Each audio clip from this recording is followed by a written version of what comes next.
Design, we have two basic principles. These are the two pillars that kind of hold our whole design together, and that is typography, which we've spent a lot of time this semester talking about.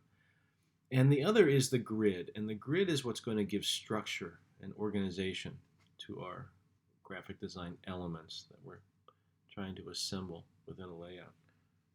And I've thought about how to best describe a grid, and several years ago, we had our house built, and as I was watching it go up, I was thinking to myself, "Wow, this is just like watching a grid develop." So here's a little illustration of what I'm talking about. So when you first build a house, we start off with a plot of land, right? And then they go off, and the first thing we do is you'll see a two by four go up. Now, this 2x4 is giving us a little bit of information already, right? We understand where one of the corners of the house is. We also understand the height of the ceilings. So there's already a lot of information kind of imbued in this one 2x4 that goes up.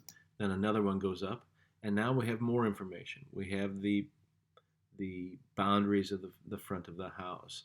It's also going to be the same height as the other 2x4 because that's giving us a consistent and a straight ceiling and floor to the piece. And so we know the width of this house just by these two 2x4s, and we're creating a grid that's going to help structure this whole thing.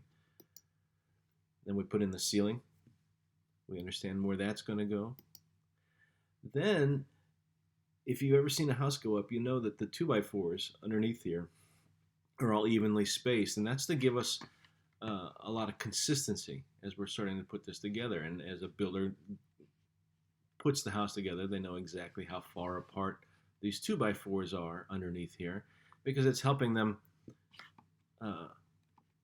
add structure to the piece. Then we might put on the second floor of the house, and we're going to follow the same grid that we have on the first floor, right? Because we want consistency between the first and second floors. Then we'll add the roof to the house. Now, if we're going to put a door in the front of this house, we might follow the grid and understand that we're going to put this between these two 2x4s, and it's going to give us a lot of solidity to the piece. The door isn't going to fall over because it's nailed to those 2x4s. And then if we're going to put windows in the front of the house, right, what we might do is align them along the same height as the door, because that's going to give us some visual continuity, right? As we look at this house, we're going to see all these lines kind of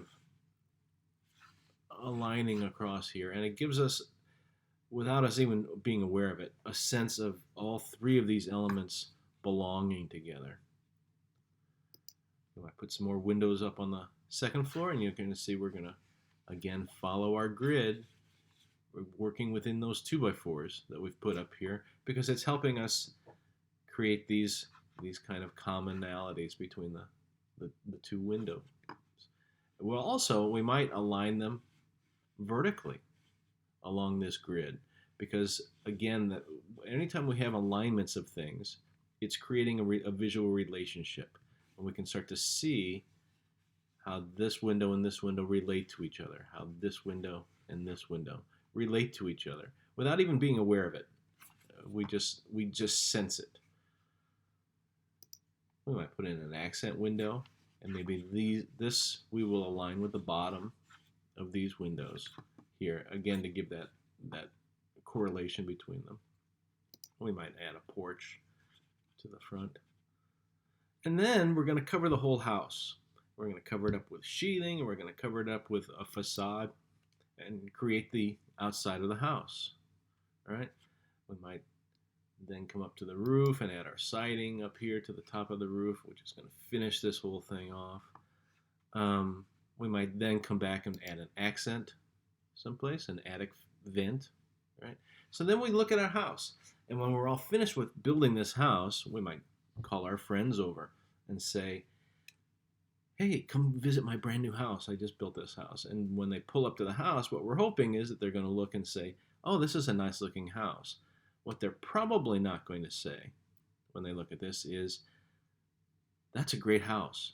I bet it's got some terrific 2x4s in here, right? Because that's that underlying structure that's here, but it's not what we're hoping to be apparent. The grid should not be the most apparent thing. It should be the overall effect and the way all of these elements are working together, right? That's what we're shooting for. Although it's these 2x4s, the grid structure that we've put in here that has helped to create that visual continuity between all of the different elements. This is a perfect illustration of how a grid is going to help us with our graphic design.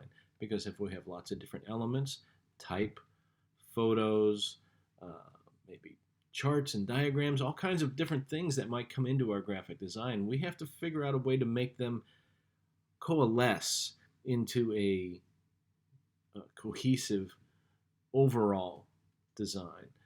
And a grid is the way that we're going to help to do that, because it would create immediately these visual alignments of things, and that creates relationships.